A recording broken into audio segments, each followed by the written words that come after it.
Yesterday morning, my ex-husband's family had security go through my bags on their front lawn, checking if I'd stolen their silverware while 20 neighbors filmed with their phones. They dumped out my daughter's baby photos, her first shoes, our family memories, all while announcing I was the help who couldn't be trusted.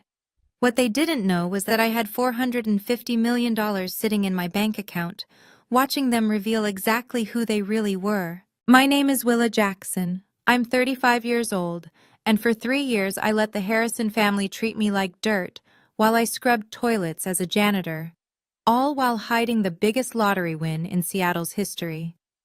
What happened when they finally pushed me too far will show you why money doesn't change people. It just reveals who they've always been. If you're watching this, please subscribe and let me know where you are watching from. The Harrison family owned 15 boutique hotels across the Pacific Northwest, with a combined net worth of $50 million. They lived in a 7-bedroom mansion overlooking Lake Washington, drove cars that cost more than most people's houses, and treated anyone making less than 6 figures like they were invisible. I'd been married to their son Daniel for 8 years before our divorce 5 years ago. During our marriage, I'd been the perfect daughter-in-law, organizing their charity events, managing their household staff, even helping Daniel get his MBA while I put my own career on hold. But after the divorce, when I took a janitor position at the Emerald Tower to support myself and Emma, I went from family member to family embarrassment overnight. The Emerald Tower stood 45 stories tall in downtown Seattle's financial district. Every night from 6 p.m. to 2 a.m., I cleaned the executive floors, the same floors where Seattle's millionaires and billionaires made deals that shaped the city. My monthly paycheck of $2,800 barely covered our rent and Emma's expenses, but I showed up every shift, pushed my cart through those marble hallways, and listened to the Harrison family tell anyone who'd listen how I'd fallen so far. What they didn't know was that I held an MBA from the University of Washington, the same degree Daniel had, except I'd graduated summa cum laude while he'd barely scraped by with a 2.8 GPA. I'd hidden my education because I knew the moment they discovered it, they'd find new ways to humiliate me. "All that education," Richard would say, "and you're still just mopping floors." But I had my reasons for staying silent. Very good reasons. The first sign of how little they thought of me came at Emma's parent-teacher conference at Evergreen Academy last September. The private school charged $45,000 a year in tuition, money that came from Emma's education trust, not the Harrisons, though they let everyone believe otherwise. Margaret Harrison arrived in her white Mercedes, wearing a St. John's suit that probably cost more than I made in 2 months. When Mrs. Peterson, Emma's teacher, asked about Emma's family situation, Margaret's response cut through me like ice. "Oh, Willa helps our family with various tasks," Margaret said with a dismissive wave, not even looking at me. "She's been with us for years in different capacities. We make sure Emma maintains her connection with her, of course. It's important for children to understand all levels of society." The other parents, tech executives, surgeons, hedge fund managers, suddenly found reasons to step away from our little circle. One mother actually moved her designer purse to her other arm when I walked past, as if poverty might be contagious. Emma found me in the parking lot afterward, tears streaming down her face. "Why did Grandma say you're the help? You're my mom!" I held her close, feeling her small body shake with sobs. "Baby, sometimes people show you who they really are when they think no one important is watching."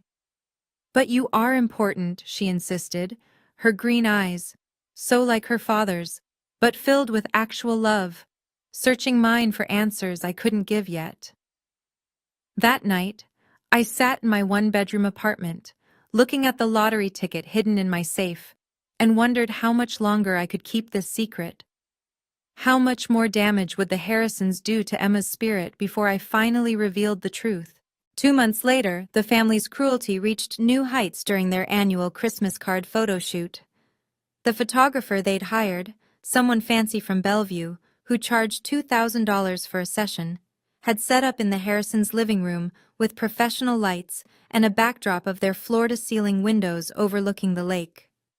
"All right, let's get the family together," the photographer announced, arranging Richard and Margaret in the center with Daniel beside them. "Young lady, come stand by your father." Emma grabbed my hand. "Come on, Mom."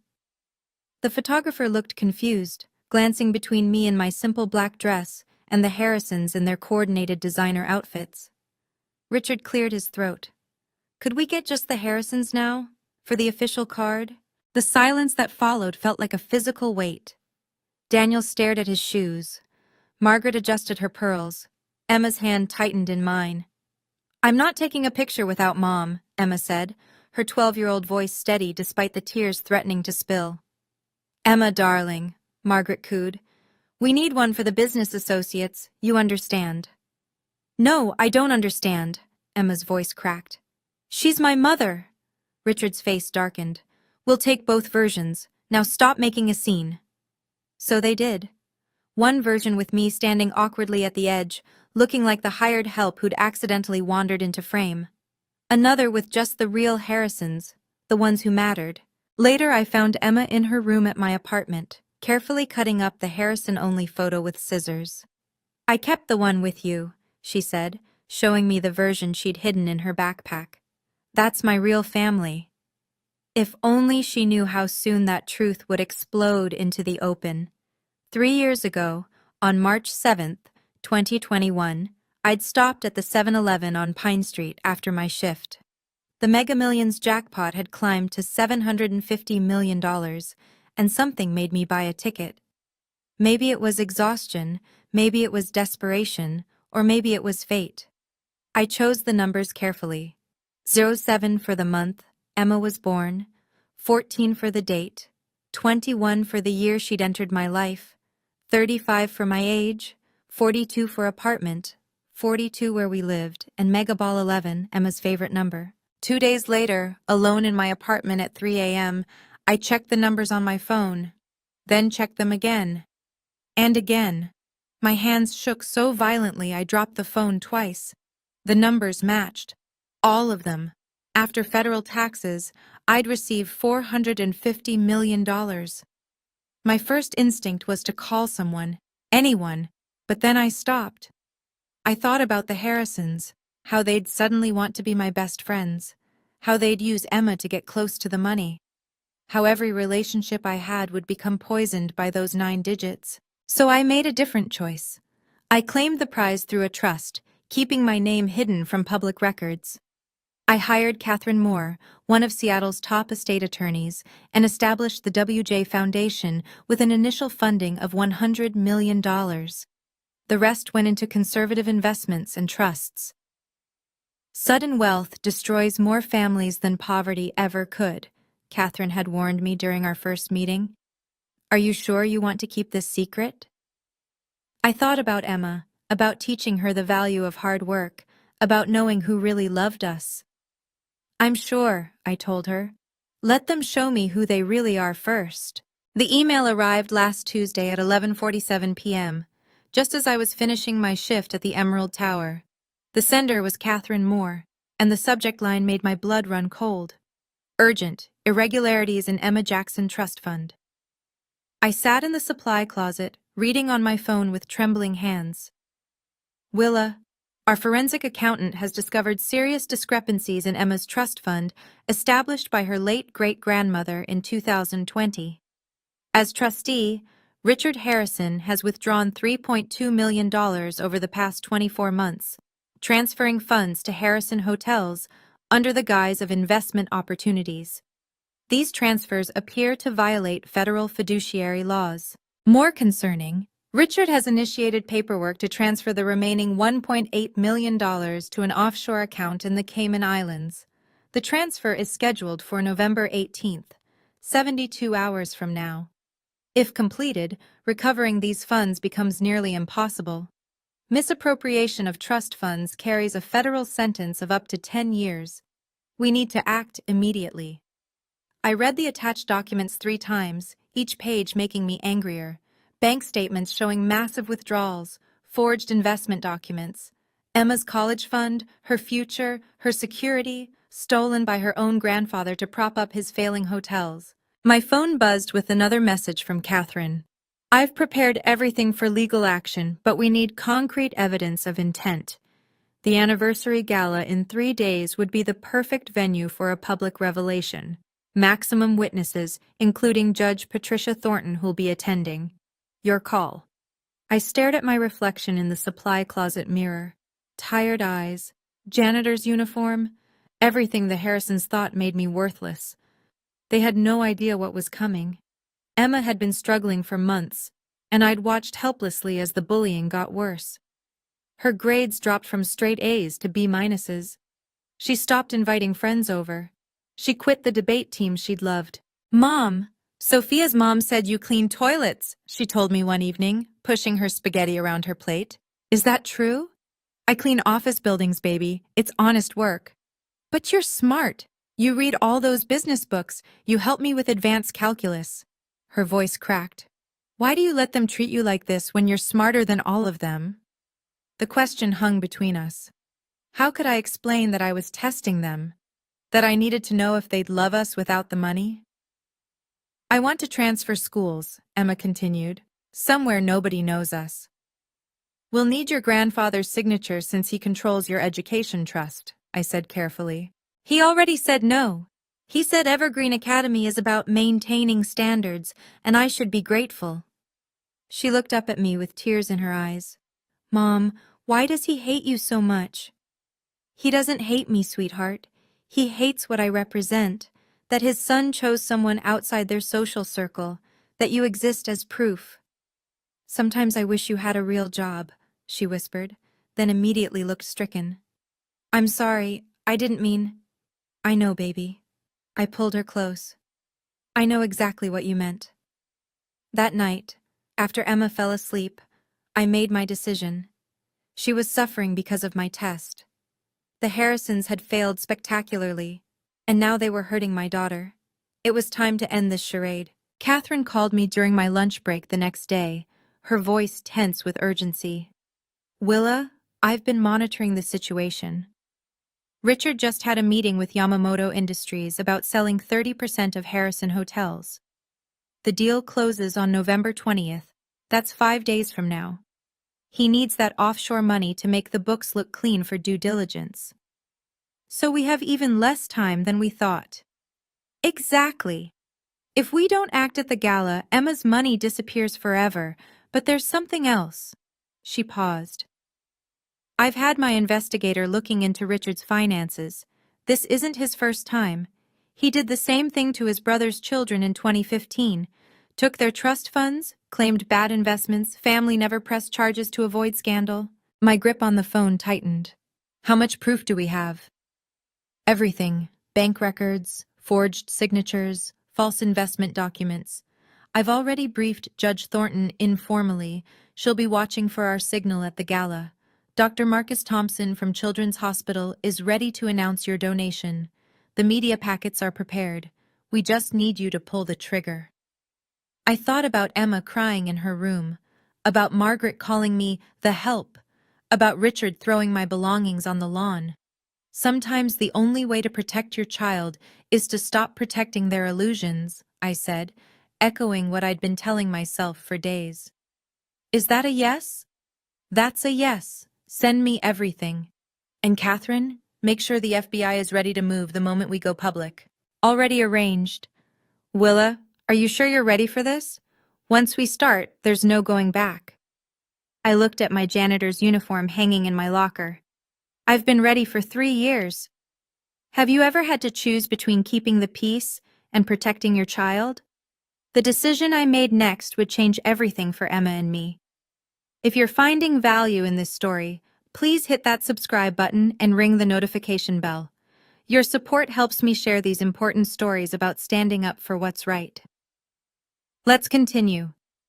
Richard called an emergency family meeting at the Harrison Grand Hotel the morning of November 13th. The email came at 6 a.m. Mandatory, Conference Room A, regarding the gala. I arrived to find the entire family assembled, Richard at the head of the table like a king holding court, Margaret beside him, Daniel looking uncomfortable in the corner. "I'll make this brief," Richard announced, not even offering me a seat. "The anniversary gala is in 2 days. We're expecting 500 guests, including the mayor, the Yamamoto delegation, and every major business leader in Seattle. This event will determine the future of Harrison Hotels." He turned to me with cold eyes. "You are not to attend." "I'm Emma's mother. She's giving a speech about family legacy." "Your profession embarrasses the family," he said flatly. "A janitor at the head table would cost us the $200 million deal with Yamamoto. They value presentation and status above all else." "Emma needs me there," I said quietly. "Emma needs a better role model," Margaret interjected. "Someone who understands ambition and success, not someone who's content mopping floors." Daniel finally spoke up. "Mom, Dad, this is wrong. Willa is—" "Willa is what?" Richard snapped. "She's nothing. A reminder of your failure to choose an appropriate partner. The help sitting at our family table, the investors would walk out." I stood slowly, maintaining eye contact with Richard. "So I'm banned from my daughter's important night because you're ashamed of honest work?" "You're banned because you're an embarrassment," he said simply. "Accept it, or we'll revisit the custody arrangement. I'm sure the courts would be interested to know Emma's mother can barely afford rent." The threat hung in the air like poison gas. The confrontation escalated quickly, words flying like knives across the conference table. "I'm Emma's mother," I stated firmly. "Barely," Richard shot back. "I have rights." "You have nothing," Margaret sneered. "Nothing but a mop and a bucket and a daughter who's embarrassed to bring friends home." "This is wrong," I said, my voice steady despite the rage building inside me. "This is business," Richard countered. "Something you'd understand if you'd done anything with that brain of yours besides waste it." "Emma needs me there. She asked me to be there." "Emma needs a better role model, someone successful, someone who matters." I felt my hands clench into fists under the table. "You'll regret this." Richard actually laughed. "Is that a threat from the janitor? What are you going to do, refuse to clean our offices? Oh wait, you don't even clean our buildings. You're not qualified for that level." "Know your place, Willa," Margaret added, examining her manicured nails. "You're lucky we even let you see Emma. Most families would have cut you off completely after the divorce." "Dad, stop," Daniel pleaded weakly. "This has gone too far." "What's gone too far is this charade." Richard stood, towering over me. "You want to know the truth? Every time Emma sees you in that pathetic uniform, she dies a little inside. Every time her friends ask about her mother's job, she lies. You're not protecting her by staying in her life, you're humiliating her." The words hit exactly where he intended, but I didn't flinch. I didn't cry. I just stared at him with calm eyes, memorizing this moment. "Are we done here?" I asked quietly. "Almost." He smiled coldly. "Security will escort you out." Margaret reached into her designer purse and pulled out a check, sliding it across the conference table toward me. The amount read $50,000. "This is more than you make in 2 years," she said with a practiced smile. "Take it. Move to another state. Start fresh. Find a nice janitor to marry. Emma can visit you during summers once she's older and understands why this was necessary." I picked up the check, examining it carefully. "And in exchange, you sign away any informal visitation rights. You don't contest when we enroll Emma in boarding school in Switzerland next year. You don't show up at family events. You fade away quietly." "Like I never existed," I said. "Exactly. Be smart for once, Willa. This money could change your life." Daniel stood abruptly. "Mom, you can't buy her off like she's some—" "Like she's what?" Richard interrupted. "An employee? That's essentially what she is. Someone who provides a service, in this case being Emma's biological mother, for which we've been more than generous." I stood slowly, leaving the check on the table.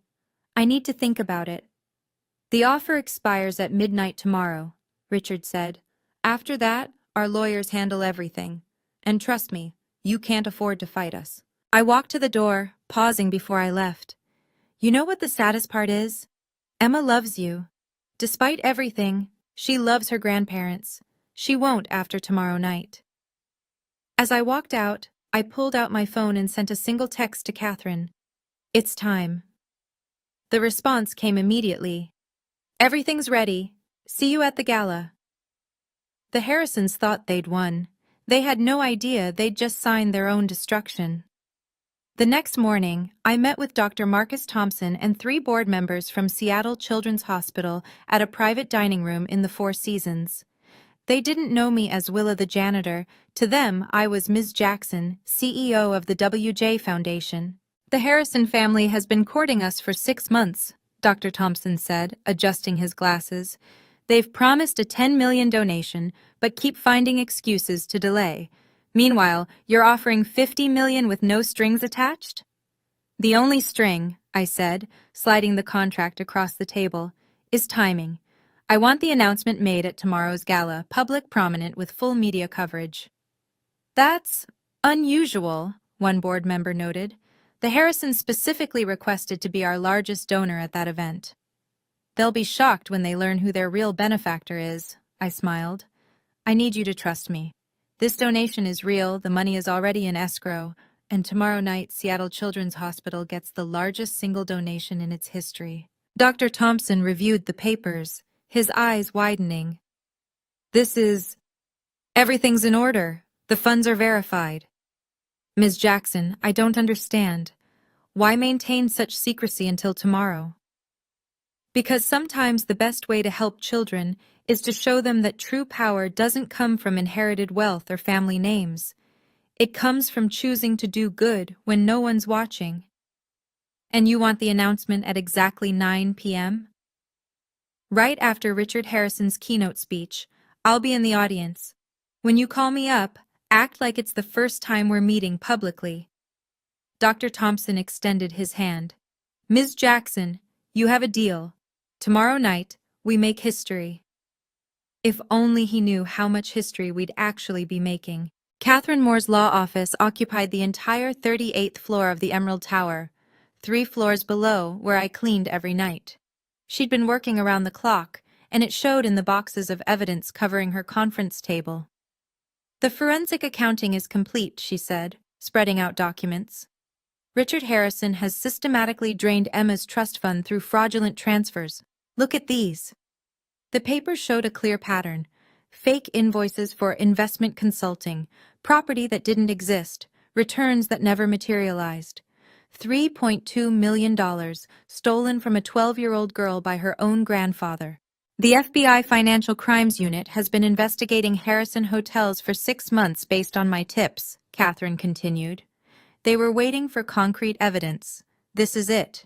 The moment you go public, they move in. And the media packets? 50 folders prepared for the major outlets.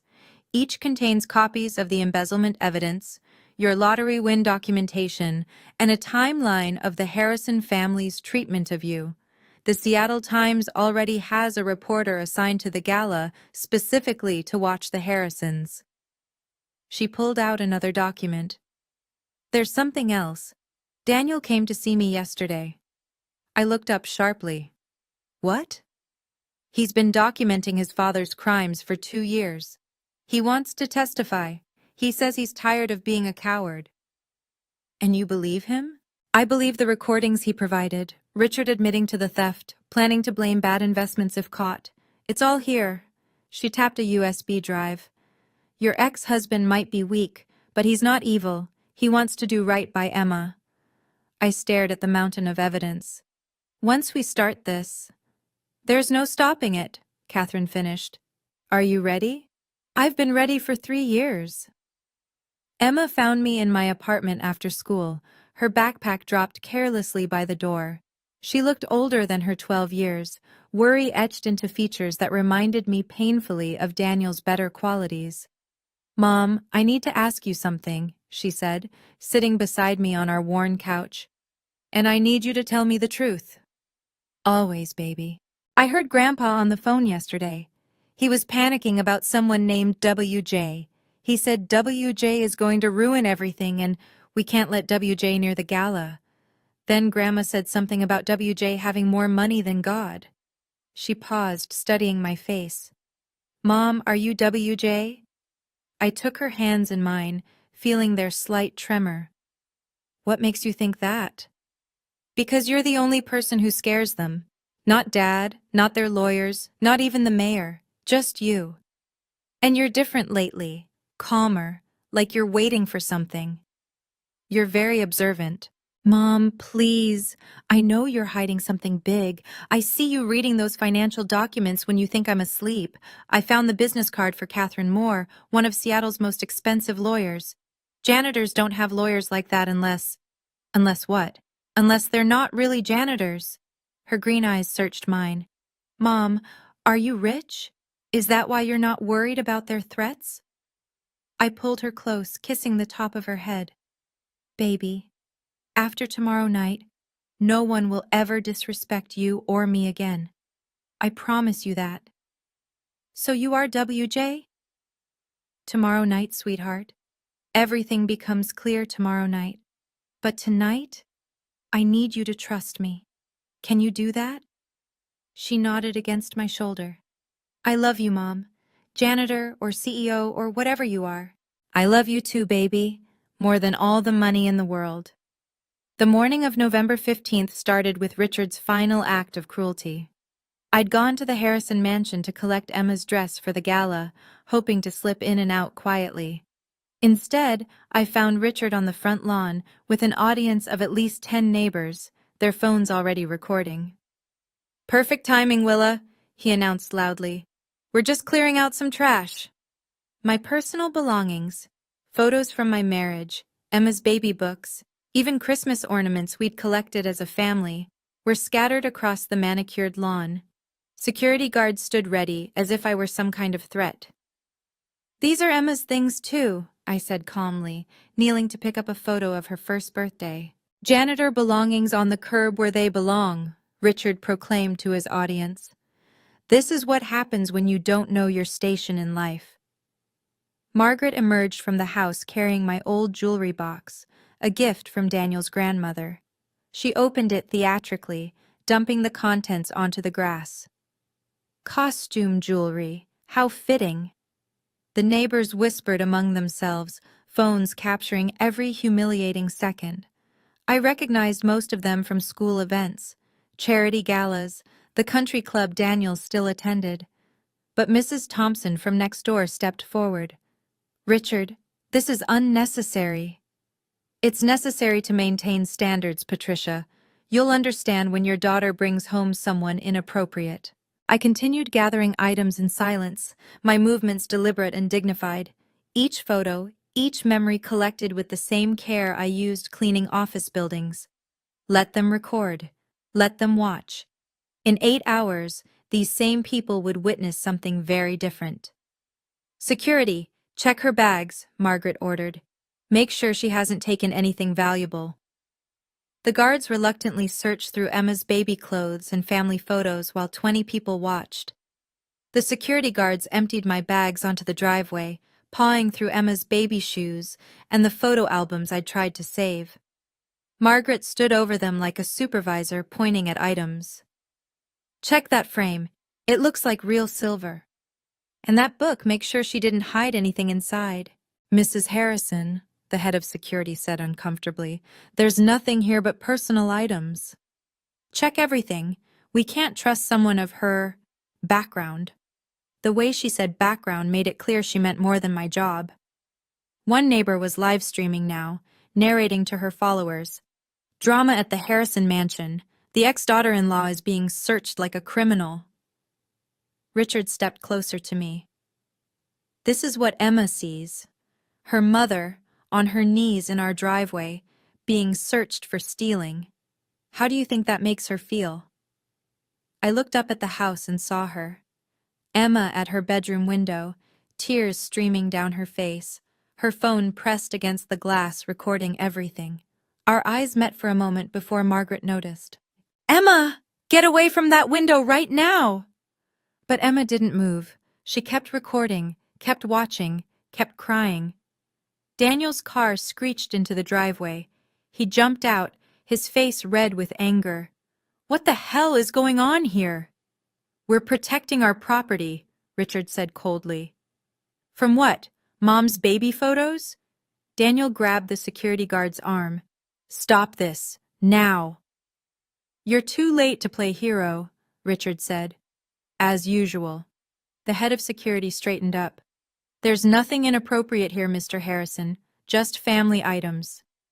"Then she can take her trash and leave," Richard announced. "And don't come back, ever." The crowd dispersed slowly, their phones full of footage that would soon go viral for reasons none of them expected. As I loaded the scattered belongings into my car, Emma's text arrived. "I hate them," I typed back carefully. "Tomorrow, my love." Daniel helped me carry the last box, his hands shaking with suppressed rage. "Willa, I'm sorry. I'm so sorry. I should have stopped this years ago." "You're trying to stop it now. That matters. Dad's lost his mind. This deal with Yamamoto has him desperate. He's been moving money around, hiding debts. The hotel chain is in trouble, and he's using Emma's money to cover it up." I paused, studying his face. "You know about the trust fund?" "I've known for 6 months. I've been documenting everything, recording conversations. I went to a lawyer, Catherine Moore. She said you're her client too. Why didn't you tell me sooner?" "Because I'm a coward," he said simply. "Because standing up to him meant losing everything, my job, my inheritance, my family. But watching him do this to you, to Emma, I can't anymore." Emma appeared at the front door, Margaret gripping her shoulder. "Say goodbye to your mother, Emma. After tonight's gala, you'll be too busy with your new life to see her much." Emma broke free and ran to me, throwing her arms around my waist. "Mom, please don't leave me here." "Baby, listen to me," I whispered in her ear. "Tonight at the gala, everything changes. When you see me, don't be surprised. Just trust me." "Dad, you've gone too far," Daniel shouted at Richard. "This is Emma's mother." "And after tonight, that won't matter anymore," Richard replied coldly. "Get in the house, Emma, now." As I drove away, I saw Mrs. Thompson in my rearview mirror, shaking her head at Richard. She'd be at the gala tonight, too. They all would be. Richard's final ultimatum came via Margaret, who stood on their marble steps like a queen addressing a peasant. The neighbors might have dispersed, but their security cameras were still recording. "You are permanently banned from this property," she announced. "Richard is filing a restraining order first thing Monday morning. After tomorrow's gala, which you will not attend, Emma begins her new life." "What new life?" I asked, though I already knew. "La Rosie in Switzerland, the finest boarding school in the world. She'll spend holidays with us, summers in our Hamptons house, away from your toxic influence." "You can't just send her away. I have joint custody." Richard emerged from the house, his phone in hand. "Your custody agreement states Emma must maintain her current standard of education and living. Can you afford $45,000 a year for Evergreen? Can you afford any private school? No? Then the court will side with us." "She needs her mother." "She needs a future," he countered, "not a cautionary tale about wasted potential." "Enjoy your last night of thinking you matter, Willa. After tomorrow, Emma will be surrounded by the right people, successful people, people who can actually give her opportunities." I looked him straight in the eye and smiled, a small, knowing smile that made him step back. "Enjoy your last night of thinking you've won, Richard." "Is that supposed to be a threat?" "No," I said, getting into my 10-year-old Honda. "It's a promise." As I drove away, I saw him in my mirror, standing on his perfect lawn in front of his perfect mansion, secure in his perfect arrogance. He had no idea that in less than 5 hours, his perfect world would come crashing down at the very event meant to celebrate his success. The countdown had begun. The Harrison family thought they had destroyed me completely. They had no idea that in less than 24 hours, their entire world would crumble at their own anniversary gala. If you've ever dreamed of seeing karma catch up with bullies, you need to see what happens next. Please like this video if you're enjoying the story and comment below. Have you ever hidden your success from toxic family? November 15th, 8 p.m. The Harrison Grand downtown glowed like a jewel against Seattle's skyline. Valet attendants scrambled as a matte black Bugatti Chiron pulled up to the entrance, a $3 million statement on wheels that none of them had ever seen in person. I stepped out in a $30,000 Versace gown, custom-tailored in midnight blue with subtle gold threading that caught the light with every movement. The valet's hand trembled as I handed him the keys. "Be careful with her," I said. "She's temperamental." Security moved to intercept me at the door, the same men who'd searched my belongings this morning. The head of security, Marcus, stopped dead when he saw the invitation I presented. "CEO, WJ Foundation," he read aloud, his voice cracking. Ms. Jackson?" "Good evening, Marcus. I believe the mayor is expecting me." As if on cue, Mayor Patricia Coleman appeared in the lobby, her face lighting up with recognition. "Willa, I've been hoping to meet you properly. Your foundation's work with the homeless initiative has been extraordinary." The security team parted like the Red Sea. Marcus actually bowed slightly, his face pale with recognition of his morning's actions. "Shall we go in?" the mayor asked, linking her arm through mine. "Richard Harrison has no idea what an honor it is to have you here. That man always was too focused on old money to recognize new power." As we walked toward the ballroom, I heard Marcus frantically whispering into his radio. "Code situation. The janitor. She's not. Just let her through. Let everything through." The grand entrance was about to become a grand reckoning. The ballroom doors opened to reveal 500 of Seattle's elite champagne glasses catching the light from massive crystal chandeliers. The orchestra was mid-waltz when the music suddenly stopped, the conductor's baton frozen in mid-air as he stared at the entrance. The silence rippled outward like a stone dropped in still water. Whispers rose and fell. "Who is that? Is that Versace? She came with the mayor?" At the head table, Richard and Margaret Harrison stood frozen like ice sculptures. Richard's champagne glass slipped from his hand, shattering on the marble floor. Margaret gripped the table for support, her perfectly composed face cracking like a mask. "Mom!" Emma broke free from her grandparents' table, her green dress flying behind her as she ran across the ballroom. She threw her arms around me, not caring that everyone was watching, not caring that her grandparents were gesturing frantically for her to return. "You look beautiful, Mom," she whispered against my shoulder, "like a queen." "Ladies and gentlemen," the mayor announced, her voice carrying across the stunned silence. "Please welcome one of Seattle's most generous philanthropists, Ms. Willa Jackson, of the WJ Foundation." The name hit the room like thunder. WJ Foundation, the mysterious organization that had donated millions to Seattle's hospitals, schools, and homeless programs. The foundation the Harrisons had been desperately courting for months. Daniel stood abruptly at his table, his face a mixture of shock and something that looked like pride. "Willa?" I walked through the ballroom with Emma's hand in mine, past the very people who'd avoided me at school functions, past the investors who'd laughed at Richard's jokes about his unfortunate ex-daughter-in-law, past 3 years of humiliation, and straight toward the head table. "Hello, Richard," I said pleasantly. "Lovely party." Dr. Marcus Thompson chose that moment to take the microphone, his timing impeccable. The screens around the ballroom lit up with the Seattle Children's Hospital logo. "Ladies and gentlemen, before we continue with tonight's celebration, I have an extraordinary announcement. This afternoon, Seattle Children's Hospital received the largest single donation in our institution's history." Gasps echoed through the ballroom. Richard straightened, a smug smile beginning to form. He'd been promising a $10 million donation all evening. $50 million, Dr. Thompson continued, and Richard's smile vanished. "This transformative gift will fund our new pediatric cancer wing, provide free treatment for thousands of uninsured children, and establish the Emma Jackson Center for Childhood Development." The Emma Jackson Center. My daughter's name on a building. Emma gasped beside me, her hand squeezing mine. Please join me in thanking our incredible benefactor. Dr. Thompson raised his champagne glass toward me. Ms. Willa Jackson, CEO of the WJ Foundation, whose assets exceed $100 million in charitable giving.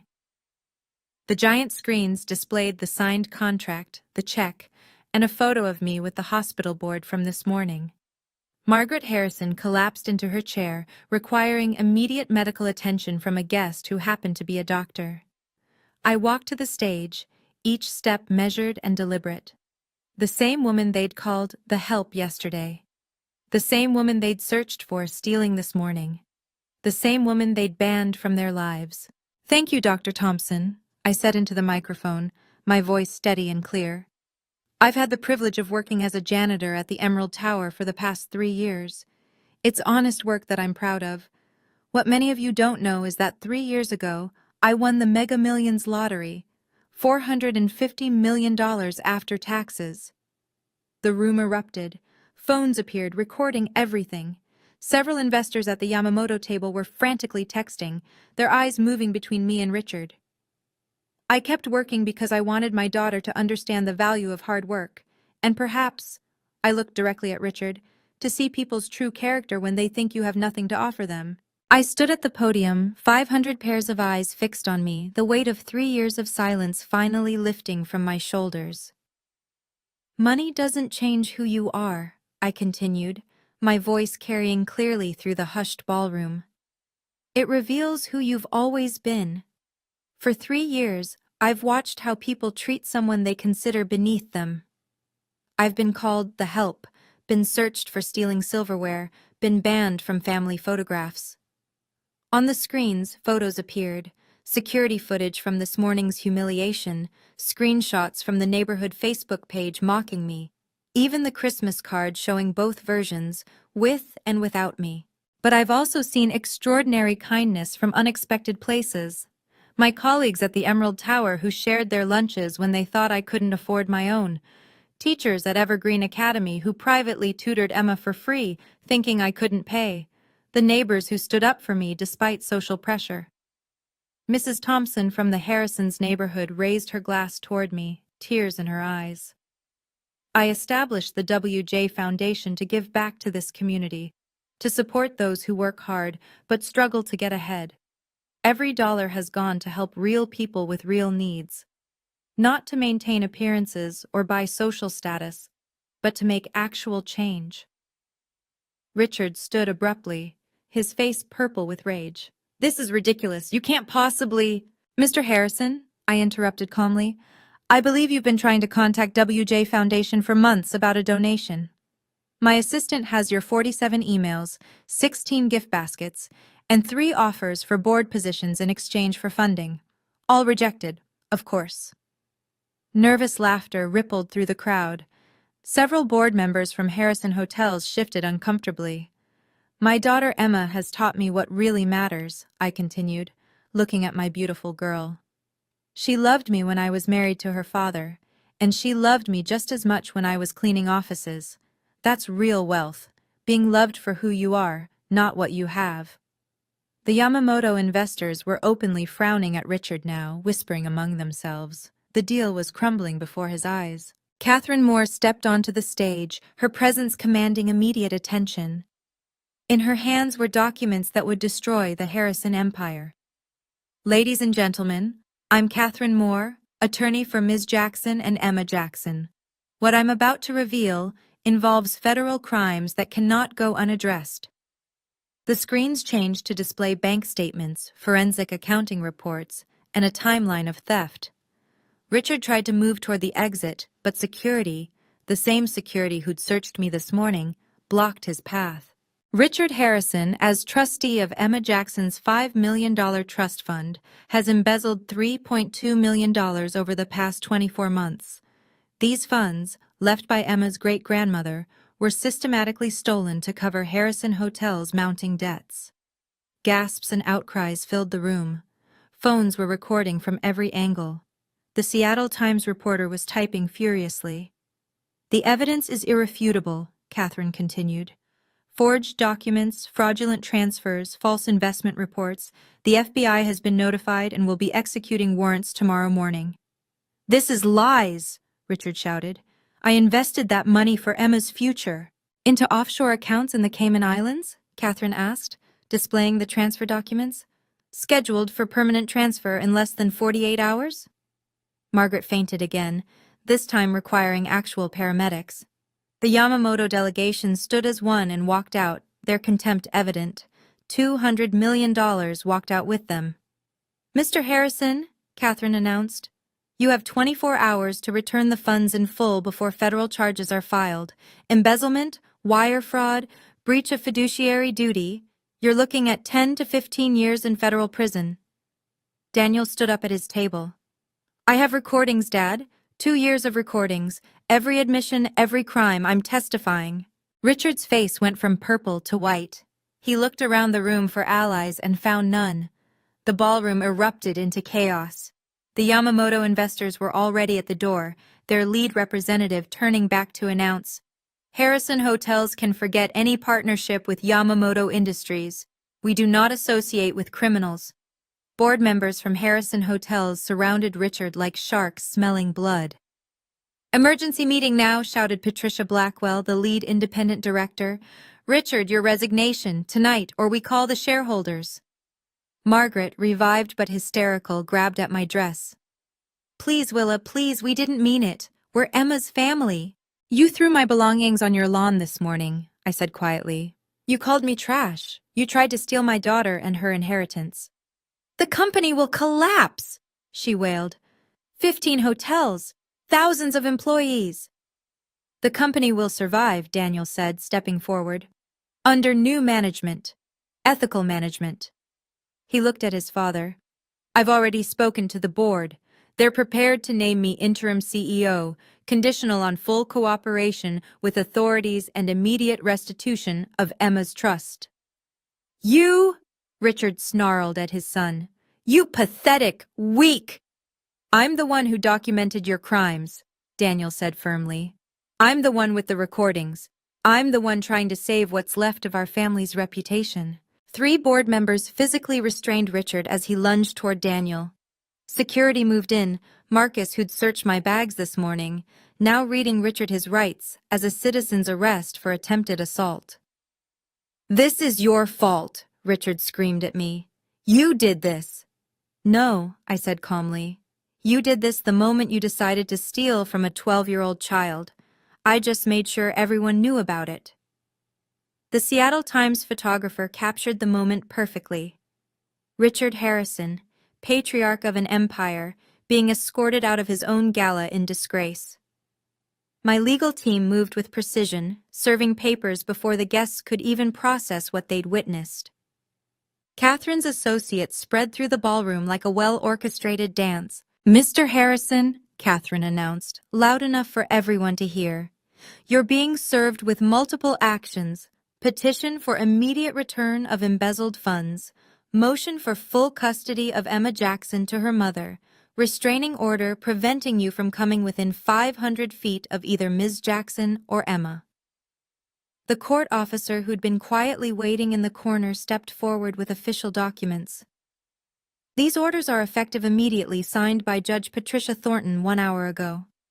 Judge Thornton herself stood from her table, her voice carrying judicial authority even at a social event. I reviewed the evidence this afternoon. It's overwhelming. Mr. Harrison, I suggest you get a very good lawyer. Additionally, Catherine continued, Harrison Hotels accounts are frozen pending investigation. The only way to unfreeze them is immediate restitution of the stolen funds. Richard's lawyer, who'd been enjoying the free champagne, went pale. Richard, they can't just... They can and they did, Catherine cut him off. Federal jurisdiction, interstate wire fraud. The FBI will be at your offices at 9 a.m. tomorrow. Emma stood beside me, her head high. Grandpa, Grandma, you stole from me. You tried to send me away. You hurt my mom every single day for 3 years. Her young voice carried surprising strength. I choose to live with my mother. Forever. Margaret reached toward Emma with shaking hands. Sweetheart, we're your grandparents. No, Emma said firmly. Grandparents don't steal from children. Grandparents don't call their daughter-in-law the help. You're nothing to me now. The room absorbed this final blow in stunned silence. Emma walked to the microphone, her 12-year-old frame suddenly seeming taller, stronger. The room fell silent, everyone leaning in to hear what the child at the center of this storm would say. My name is Emma Jackson, she began, her voice clear and steady. My mother is Willa Jackson. She cleans offices at the Emerald Tower, and I'm proud of her. I felt tears prick my eyes as she continued. For 3 years, I watched my grandparents treat her like she was nothing. They told me to be embarrassed. They told me she was a failure. They tried to make me ashamed of the woman who worked 16-hour days to make sure I had everything I needed. She looked directly at Richard and Margaret. But my mom taught me real values. She taught me that money without kindness is worthless, that power without compassion is empty, that family isn't about blood or bank accounts, it's about who shows up for you every single day. The audience was captivated. Several people were openly crying. I know now that my mom had millions of dollars. She could have quit her job, could have thrown money at every problem, could have destroyed my grandparents years ago. Instead, she kept working. She kept teaching me. She kept loving me exactly the same. Emma turned to me, tears streaming down her face. Mom, you're the richest person here. Not in money, but in character. And I choose you. I will always choose you. She ran to me, and I caught her in my arms as the ballroom erupted in applause. Even some of the Harrison Hotel's board members were clapping, tears in their eyes. I love you, baby, I whispered. I know, Mom. I've always known. Within 2 hours, the story exploded across every platform. Janitor Millionaire began trending worldwide before we even left the gala. A guest's livestream of my reveal had 3 million views and climbing. The Seattle Times pushed out a breaking news alert. Seattle janitors 420 Fenninum, secret rocks high society. Harrison Empire crumbles. CNN picked it up within minutes, followed by Fox, NBC, and every major outlet. Twitter was on fire. This is better than any movie, one viral tweet read, accompanied by a photo of Richard being escorted out. Woman hides $450 million while scrubbing toilets just to expose toxic in-laws. Queen behavior. Harrison Hotel's stock price plummeted 40% in after-hours trading. Financial analysts were already predicting bankruptcy without the Yamamoto deal and with frozen assets. CNBC ran an emergency segment. The fall of Harrison Hotels, a family drama turned financial disaster. The footage from this morning's humiliation, me being searched on the lawn, was being played side by side with video of me in Versace at the gala. The contrast was devastating. From trash to treasure, the ultimate revenge, read the New York Post headline. Richard's photos became instant memes. His shocked face when I was announced as WJ Foundation's CEO was already captioned 1,000 different ways. When karma has your home address, that moment you realize you played yourself. Find someone who looks at you the way Richard Harrison looks at consequences. Local news stationed reporters outside the Harrison Mansion, the Emerald Tower, and Seattle Children's Hospital. Dr. Thompson gave interviews praising the donation and confirming that yes, the janitor who cleaned nearby offices was their largest benefactor ever. By midnight, the video had 50 million views across platforms. The world was watching Seattle's elite learn what happened when you treated the wrong person like garbage. The business collapse was swift and merciless. By Monday morning, 8 major hotel chains had announced they were terminating partnerships with Harrison Hotels, citing ethical concerns and reputational risk. 3 board members resigned immediately via email. Their messages leaked to the press within hours. Cannot in good conscience continue association with criminal enterprise, wrote Patricia Blackwell. 2 more followed by lunch. The staff exodus began with Harrison Hotel's CFO, who walked out Sunday morning with 2 boxes and a resignation letter that simply said, "I refuse to cook books for crooks." By Tuesday, 17 key employees had quit, many citing Richard's treatment of workers and the toxic culture he'd created. Margaret was removed from every charity board she sat on. The Seattle Art Museum, Children's Foundation, and Symphony all issued identical statements. We cannot associate with individuals who steal from children. The country club revoked both Harrison memberships, posting the decision on their bulletin board for all members to see. Former employees came forward with their own horror stories. A supervisor Richard had fired for refusing to falsify records. A janitor Margaret had accused of theft to avoid paying a Christmas bonus. The stories painted a pattern of abuse that went back decades. "The family that treated workers like dirt is now buried in it," tweeted a former Harrison Hotel's manager, alongside her own story of being belittled and underpaid. Even their neighbors distanced themselves. The same people who'd watched my humiliation that morning now told reporters they'd always suspected something was off about the Harrisons. Mrs. Thompson gave an interview describing the morning's events as the most disgusting display of classism I've ever witnessed. Daniel, to his credit, held a press conference announcing massive reforms, minimum wage increases, employee profit sharing, and a complete restructuring of company culture.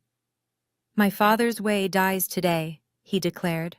The FBI raids began at dawn on November 17th. Federal agents swarmed Harrison Hotel's corporate offices, carrying out boxes of documents while news helicopters circled overhead. Richard's arrest was methodical and public. Agents walked him out in handcuffs as cameras rolled. The perp walk was everything the media hoped for. Richard, still in his wrinkled tuxedo from 2 nights before, stumbling down the courthouse steps. His lawyer tried to shield him from cameras, but there was no escaping the wall of press. "Mr. Harrison, did you steal from your granddaughter? How does it feel to lose everything? Was humiliating your ex-daughter-in-law worth federal prison?" Bail was set at $5 million. Cruel irony, since that was exactly what Emma's full trust should have been. With assets frozen, Richard couldn't make bail without selling the mansion, which he was forced to do within 48 hours. The buyer? One of my foundation's subsidiaries, which would convert it into transitional housing for homeless families. "The man who called me worthless is now worth less than nothing," I told Catherine when she delivered the news. The federal prosecutor announced 15 charges: wire fraud, embezzlement, money laundering, conspiracy, and more. Each carried significant prison time. "Mr. Harrison faces a minimum of 10 years, likely 15 to 20, she stated at the press conference. Margaret, broken and humiliated, was forced to move into a small apartment in Tacoma. The woman who'd spent decades cultivating her image as Seattle society's queen was now radioactive. No charity would take her calls. No club would admit her. No friend would acknowledge her. Richard's mugshot became the most shared image in Seattle Times history. The headline simply read, "Fallen." Support poured in from unexpected places. The Janitors Union announced a scholarship in my name for children of service workers, raising $100,000 in the first week. Willa Jackson proved that dignity isn't determined by your job title, the union president said at the announcement. Seattle's mayor offered me a position on the Economic Council. "We need voices that understand both struggle and success," she said publicly. Ms. Jackson's unique perspective would be invaluable. My colleagues at the Emerald Tower threw a celebration that made the news. Over 100 night shift workers gathered in the lobby, holding signs reading, "Proud to work with Willa," and "Janitors are essential." Many shared stories of my kindness over the years, covering shifts, sharing lunches, listening to problems. Mrs. Thompson from the Harrisons' neighborhood arrived at my apartment with flowers and an apology. "I should have spoken up sooner. We all knew how they treated you. Your courage gave us permission to stop pretending it was acceptable." Even some Harrison relatives reached out. Daniel's aunt Sarah called from Portland. "We knew Richard was stealing from the trust. We were too scared to speak up. He controlled everything. Thank you for being braver than we were." Former Harrison Hotel's employees created a support group, sharing stories of Richard's abuse and Margaret's condescension. Several revealed they'd suspected financial crimes but feared retaliation. Willa gave us a voice, one wrote. She showed us that bullies only have the power we give them. The security guard Marcus, who'd searched my bags, sent a formal apology letter and a donation to Emma's education fund. I knew it was wrong. I did it anyway. I'm ashamed and inspired by your grace under pressure. Daniel requested to meet at a neutral location, a quiet coffee shop downtown where we'd once planned our future together. He looked older, worn down by the last week's revelations, but also somehow more solid, more real. Willa, I need to apologize, not just for this week or this year, but for everything. For being a coward during our marriage, for letting my parents control our lives, for failing you and Emma every single day since. Daniel, please, let me finish. I see now why you hid the money. We all failed your test of character. Spectacularly. My parents showed their greed and I showed my weakness. Again. He pulled out documents. Therapy appointment confirmations, custody agreements, financial waivers. I've started seeing a therapist, twice a week. I need to understand why I let them treat you that way, why I never stood up for my own family. That's a good start, I said carefully. I'm signing away any claim to your wealth. I don't want a penny. I'm also requesting supervised visitation with Emma until the therapist says I'm ready. I need to earn the right to be her father again. And your parents? I'll testify against my father. Fully. He stole from his granddaughter. There's no forgiveness for that. As for my mother, he paused. She's broken, Willa. Completely broken. But that's not your problem to solve. No, it's not. He stood to leave, then turned back. For what it's worth, you look happy. Really happy. For the first time since I've known you, you look free. I am free, I replied. We all are now. He nodded and walked away, shoulders straighter than I'd seen them in years. Maybe Daniel would finally become the man I'd once thought I'd married. Emma thrived in ways I'd never imagined possible. Within a week of the gala, she'd transformed from an anxious, apologetic child into someone who walked with her head high and her voice clear. We transferred her to Seattle Progressive Academy, a school that valued character over connections. On her first day, she introduced herself simply. I'm Emma Jackson. My mom's a janitor and a philanthropist, both matter. She started a foundation of her own, Kids of Essential Workers, providing scholarships and support for children whose parents worked in service industries. The launch event raised $50,000 in 2 hours. Mom, you taught me money means nothing if you lose yourself getting it, she told me as we reviewed the foundation's first applications. These kids deserve the same chances I got, without the toxic grandparents. Her therapy sessions were helping her process the trauma of the last 3 years.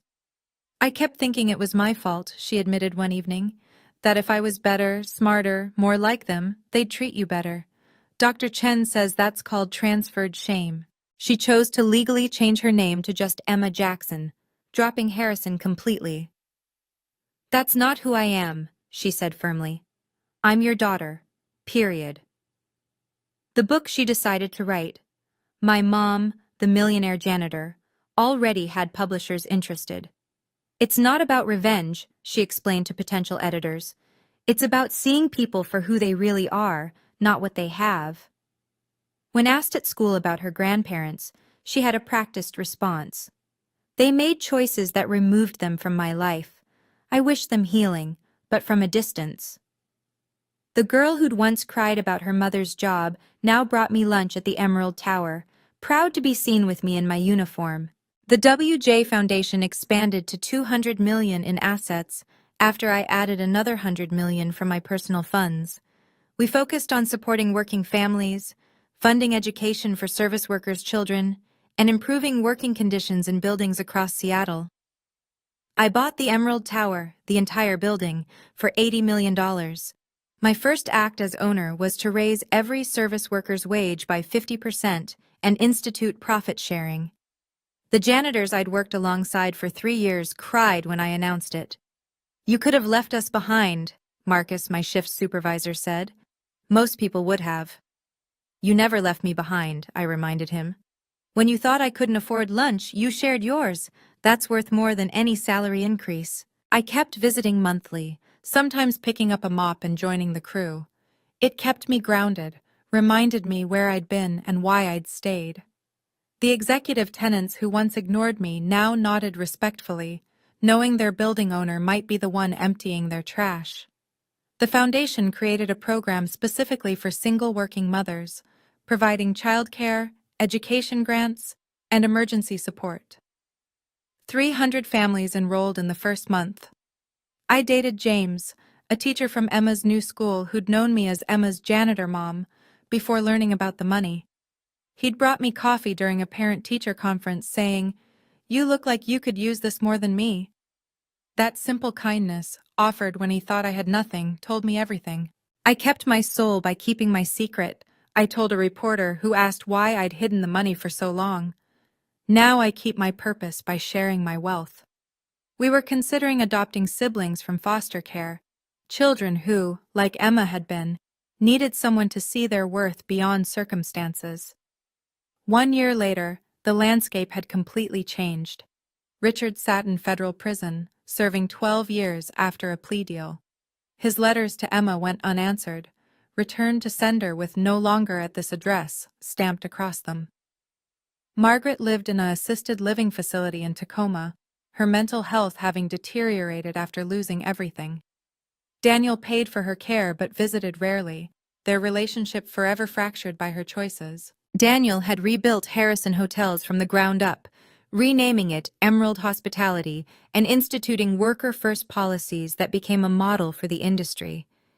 He saw Emma once a month, supervised visits that were slowly healing their relationship. "I'm learning to be the father she deserves," he told me during a handoff. "Thank you for not giving up on that possibility." Emma and I lived in a modest 5-bedroom house in Queen Anne, nice but not ostentatious.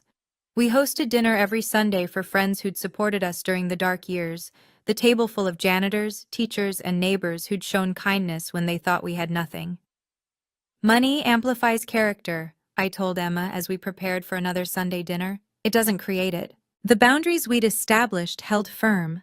No contact with Richard or Margaret, no obligation to forgive or forget, no guilt about protecting our peace. I learned that true wealth is the ability to walk away from those who only see your value in dollars, I wrote in my journal that night. It's knowing that the person scrubbing floors might be worth more than the person walking on them. It's teaching your child that respect isn't earned by bank accounts, but by how you treat people who can do nothing for you. The Harrisons had taught me that, just not the way they'd intended. Thank you for joining me on this journey from humiliation to vindication.